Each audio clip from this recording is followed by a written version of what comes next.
देगी की एक विरासत है। ये परंपरागत चले आ रहे मेले इस क्षेत्र में हम अपने बच्चों को याद करते हैं कि आज की तरह सड़कें भी नहीं थी, लोगों के पास इतने अच्छे परिधान भी नहीं, परंतु मेले के वक्त के लिए कैसे ना कैसे बोलो भाई एक जोड़ी ताले की जरूर रखी लेनी थी, मेले के जाना पड़ो ऐसा हुआ करता था।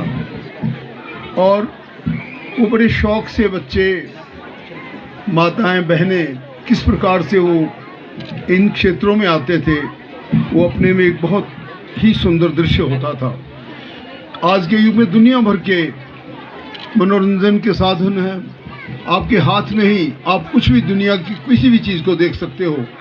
आपके मोबाइल है, आज की प्रौद्योगिकी जो वैसे ही बड़ी ऊंचाई पर चली गई है, बड़ी पराकाष्ठा पर चली गई है, उसमें न जाने क्या क्या चीज़, आप कुछ भी कम्युनिकेट कर सकते हो किसी से और कुछ भी ज्ञान प्राप्त कर सकते हो, चाहे वो रामायण हो, महाभारत हो, बड़े से बड़े उपनिषद हों, वेद हों, कुछ भी हो।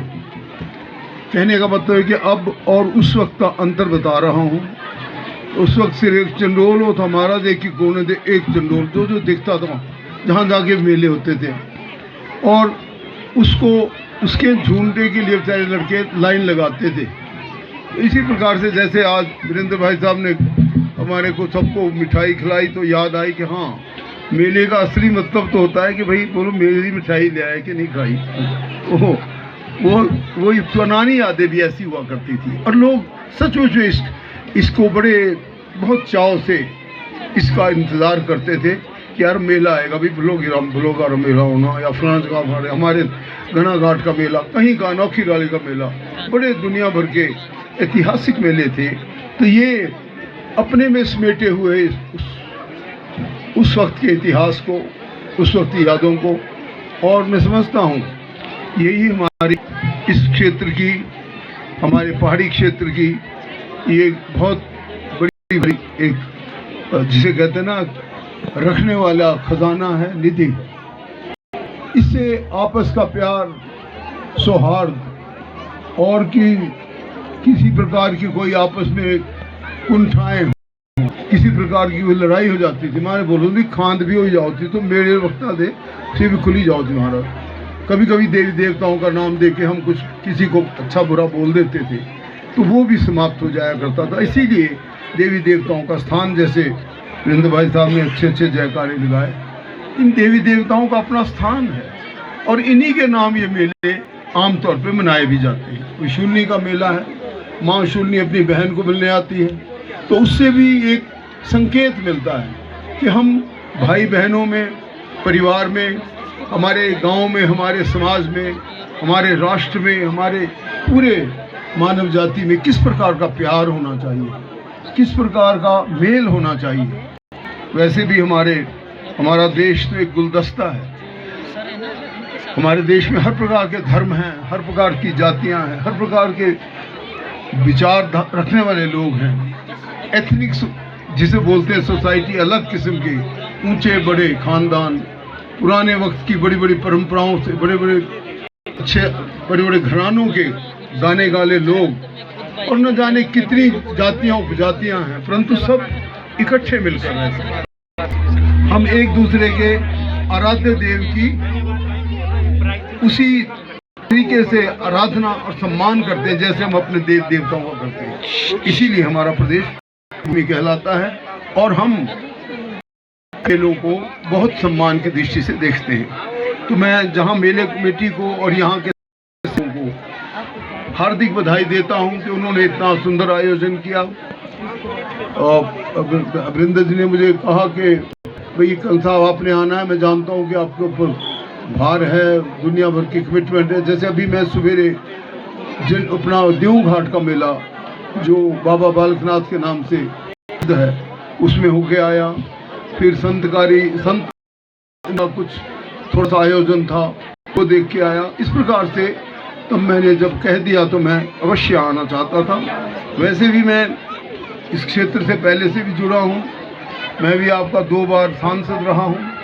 उसके बाद कमांड हमारे वीरेंद्र भाई साहब ने संभाली, इन्होंने आपका सब कुछ देखा, विकास आगे ले गए। क्यों, विकास कोई एक जगह खड़ी चीज़ नहीं रहती, विकास एक सतत प्रक्रिया है जो चलता रहता है और चलता भी रहना चाहिए। ये ना एक सरकार कर सकती है, ना एक व्यक्ति विशेष या कोई व्यक्ति विशेष का गिरोह कर सकता है, ना एक या अकेली कोई सरकार कर सकती है।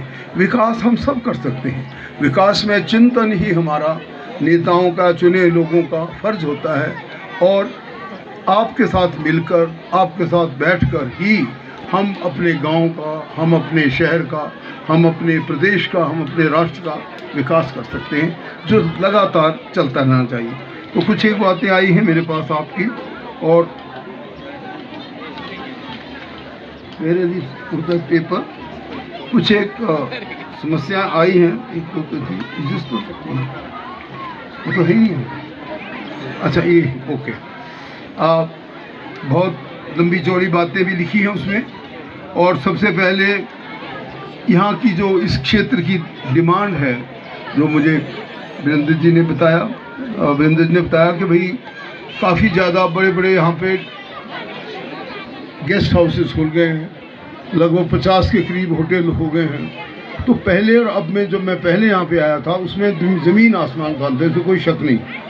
पॉपुलेशन वैसे भी बढ़ गई है, जनसंख्या के बढ़ने से और जगह में लोगों के आने से यहाँ की दूसरी समस्याएं बहुत ज़्यादा बढ़ जाती हैं।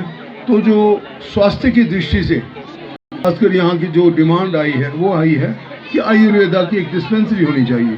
तो मैं आपकी इसको पुरजोर डिमांड को कैबिनेट में भी रखूँगा, और जो आयुर्वेदा मिनिस्टर है उनके सामने भी रखूँगा, और मुझे पूर्ण आशा है कि इसका यहाँ का सर्वे किया जाएगा।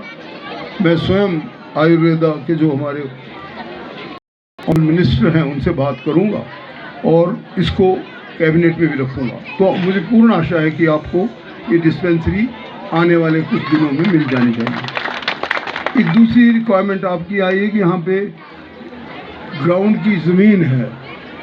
अब मैंने तो नहीं देखी, लेकिन सर्वे जरूर किया जाता है। जब सर्वे के बीच कभी ज़मीन में कोई विवाद नहीं होना चाहिए, किसी प्रकार की फॉरेस्ट क्लियरेंस में कोई बाधा नहीं होनी चाहिए, नंबर 1। नंबर 2, कोई प्राइवेट लैंड उसमें नहीं आना चाहिए। तो एज लॉन्ग एज ये सब चीज़ें इसकी हो, तो ये जो जनेट घाट में आपने एक स्टेडियम या खेलने की बात कही है, तो लैंड इज़ क्लियर ना, एक सबसे बड़ी बात, ज़मीन की कोई गड़बड़ी नहीं होनी चाहिए। अलॉटेबल पूल है, ओके। अगर अलॉटेबल पूल है तो मैं इस अच्छा, क्लियर है, कोई बात।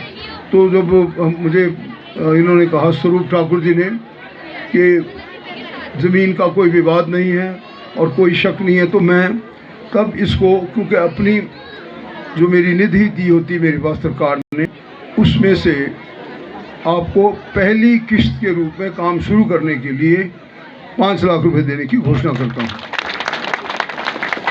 और स्वरूप जी, जब भाई आप मेरे को बताएंगे तो इसका शिलान्यास करने भी हम आपके पास अवश्य आएंगे।